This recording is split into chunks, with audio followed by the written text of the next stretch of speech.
Asterisk. The five-time major champion is back where he belongs, but the price he paid to return? It might be the largest financial penalty in professional sports history. Asterisk. Brooks Koepka stunned the golf world when he walked away from LIV Golf and rejoined the PGA Tour in January 2026.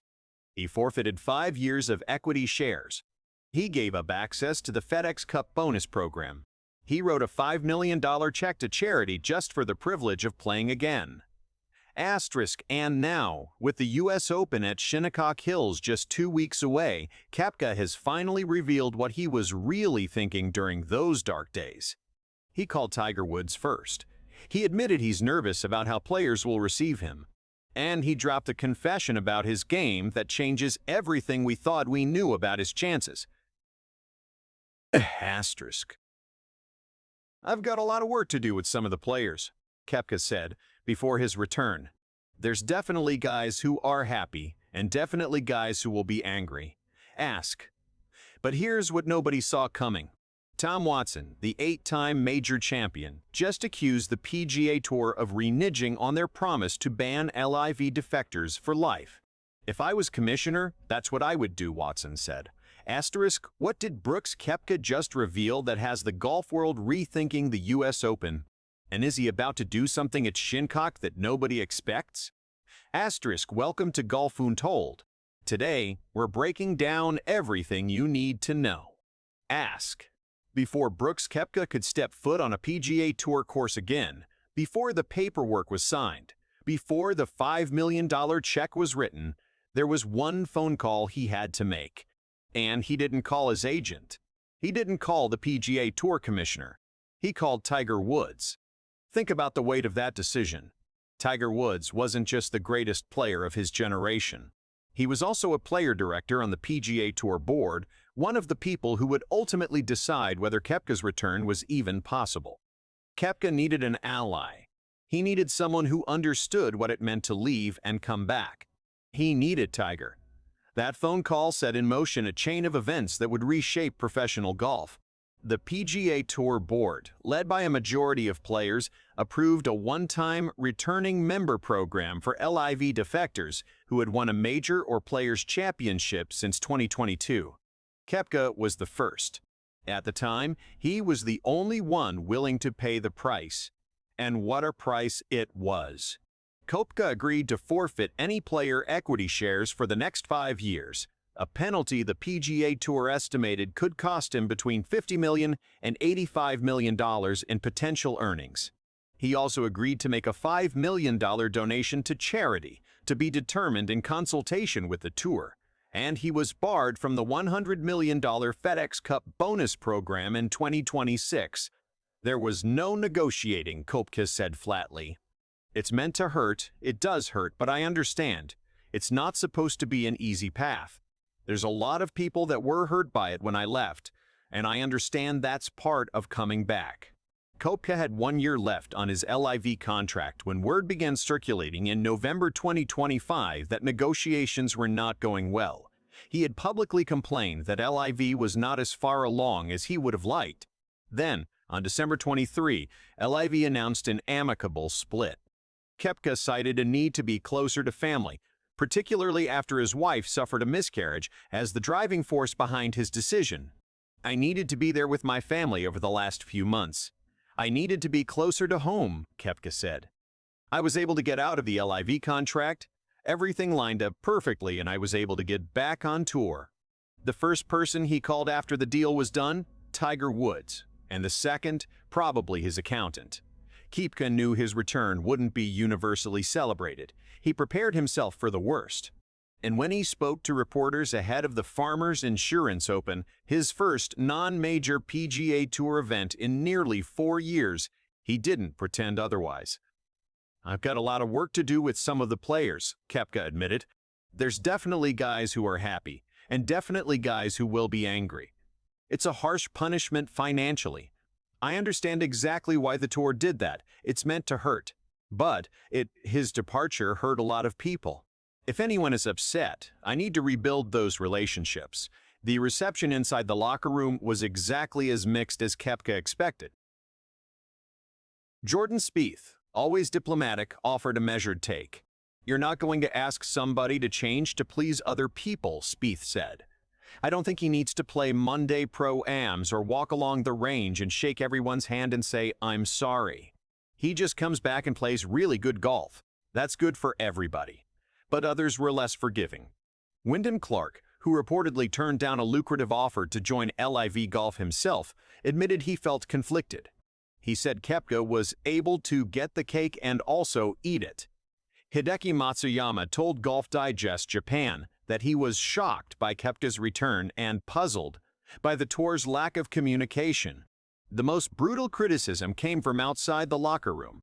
Tom Watson, winner of 8 major championships and one of the most respected voices in golf history, didn't hold back. "The tour made a decision to renege on what they promised when the players left for LIV," Watson said at the Masters in April. "If I was commissioner, that's what I would do," Watson continued. "I'd say if you're finished with your contract with LIV Golf, if you want to play the PGA Tour again, you come back and you must play the Korn Ferry Tour for a year to qualify for it." Watson's point cut to the heart of the matter. The players who left for LIV knew the consequences. They were warned. And yet, when Koepka wanted to come back, the tour created a special path just for him. For Watson, that was unforgivable. Koepka understood the criticism. There's probably a mixed bag of, "We're happy you're back, welcome home," to "You shouldn't be here," he said. "I understand everybody's point of view, but understanding doesn't make it easier," and Koepka admitted he was nervous. "The first week, I'll be a little bit nervous," he said before his return at Torrey Pines. "There's a lot going on than just golf. I'll be glad to put the first week behind me. Dealing with the media, dealing with the players, and then getting some of those tougher conversations." Here's the part of the Brooks Koepka story that has been overshadowed by the drama of his return. The part that should terrify the rest of the US Open field. The part that changes everything. Koepka hasn't been playing badly. He's been playing really, really well. The results just haven't shown it yet.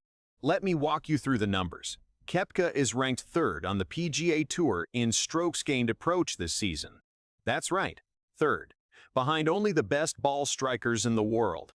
His iron play has been truly sensational since he returned in January. It is the one part of his game that has been consistently elite over the past 4 months. His driving has also been superb once he fixed a simple equipment issue. At the Masters in April, Koepka struggled with his driver. He couldn't find the fairway. He looked lost. After his first round, he realized something critical. His driver was set to the wrong settings. As soon as he changed it back to its original setting, he began driving the ball beautifully. Koepka cruises at 179 miles per hour ball speed and can crank that up into the 180s if need be. There aren't many better things in the game than watching Koepka in full flow hitting that soft butter cut with the driver, one analyst wrote. The only piece that has been missing? The putter. But that might be changing too. At the CJ Cup Byron Nelson, Koepka put a new putter in his bag at the start of the week. He looked supremely confident with the flat stick in his hands. If that confidence carries over to Shinnecock Hills, if his putting finally clicks, then Koepka's game becomes complete. And when his game is complete, he is one of the most dangerous players in the world. Koepka has just one top 10 finish to his name so far this season. But his results don't really reflect the quality of golf he has been producing. He's been knocking on the door. He's been building momentum. And he seems to be trending nicely with the US Open now just 2 weeks away. The question isn't whether Koepka can contend at Shinnecock. The question is whether anyone can stop him if he does. Now let me tell you why Shinnecock Hills specifically changes everything for Brooks Koepka, because this isn't just any golf course. This is the course where Koepka won his second US Open in 2018. This is the course where he proved that he is at his absolute best when conditions are at their absolute worst. Shinnecock Hills is brutal. That's not hyperbole. That's history. When the US Open was last played there in 2018, Brooks Koepka won with a score of 1 over par, the only time in the last decade that a tournament winner finished over par. Not a single player broke par that week. The course won the battle. Koepka won the war. The difficulty of the golf course suits Koepka's qualities perfectly. He is one of the best in the game at grinding out scores on tough courses.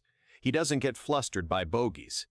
He doesn't panic when the pins are tucked in impossible locations. He just keeps hitting fairways, keeps finding greens, and waits for everyone else to make mistakes. Koepka has nothing but good memories at Shinnecock, one analysis noted. That feel-good factor will undoubtedly return to Koepka as soon as he steps foot on property at Shinnecock. He knows he can win there.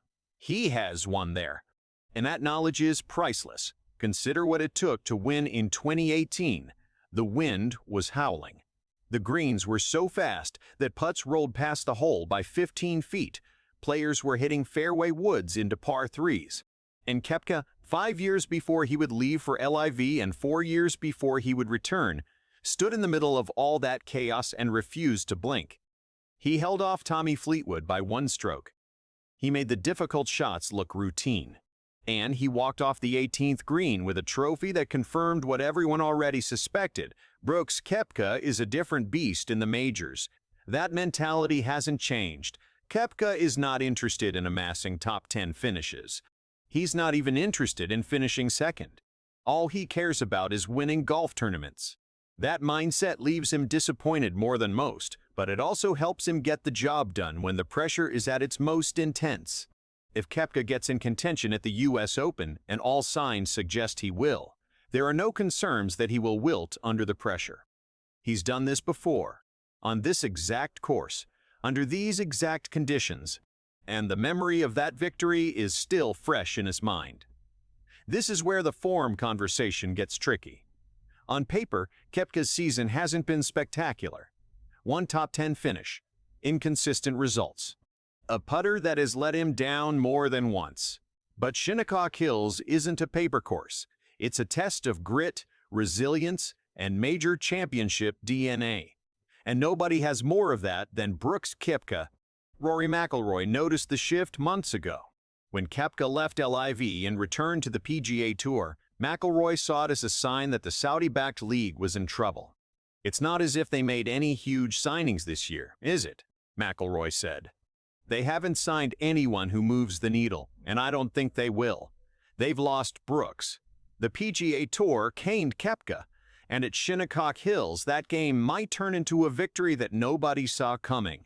Let me give you some perspective on where Brooks Koepka stands heading into the US Open. According to early odds makers, Koepka is listed at +27 run to win at Shinnecock Hills.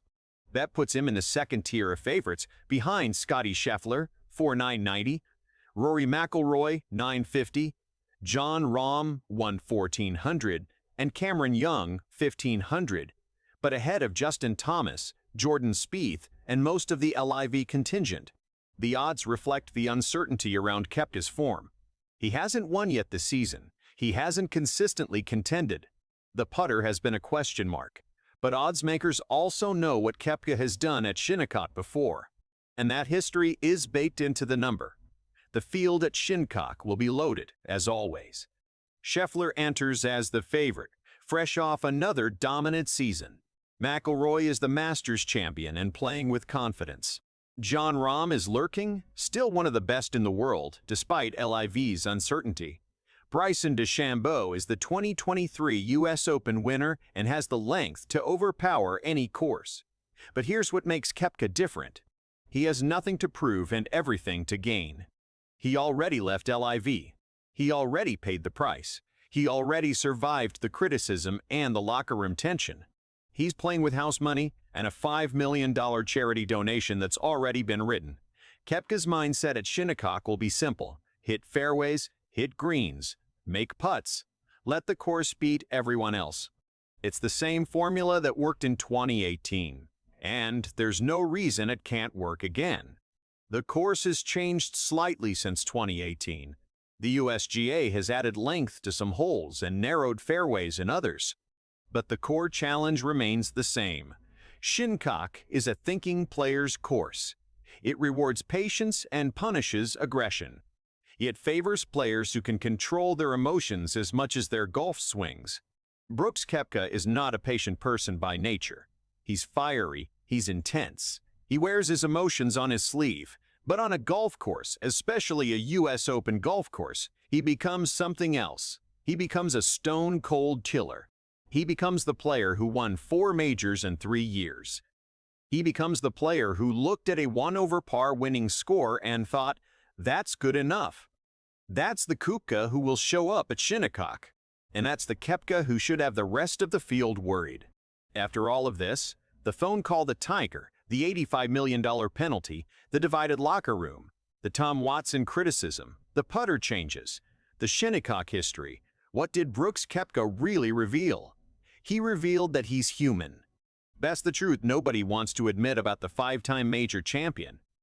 He's not a robot. He's not invincible. He gets nervous. He worries about what other people think. He made a decision that cost him tens of millions of dollars and a chunk of his reputation. But he also revealed something else. He's not done. He's not satisfied. He's not content to coast on his past accomplishments and collect appearance fees. He wants to win again. He wants to prove that he can still compete with the best in the world. And he believes, truly believes, that Shinnecock Hills is the place to do it. I'm super grateful to be back, Koepka said before his first tournament. Those 4 words contain multitudes. Gratitude for a second chance.